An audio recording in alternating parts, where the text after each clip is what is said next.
Hello বন্ধুরা, কার কার ভালো লাগে খেজুরের রস? এই দেখো টাটকা খেজুরের রস খাচ্ছি আমরা।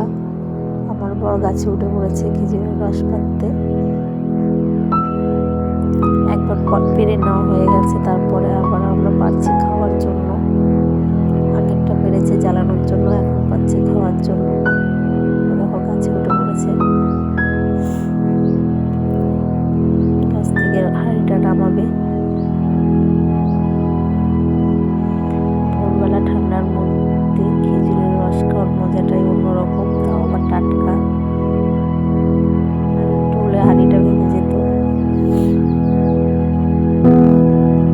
যেহেতু একবার পাড়া হয়েছে, দ্বিতীয়বার পাড়া হচ্ছে একই দিনের মধ্যে, তাই অল্প হয়েছে রসটা। আগেরটা জ্বালানো হয়েছে, এটা খাওয়া হবে এখন। হাঁড়িটা আবার ঠিক জায়গায় বেঁধে রাখা হবে। দেখো রসটা কিভাবে পড়ছে নিচে, সেটা আমি তোমাদের দেখাচ্ছি।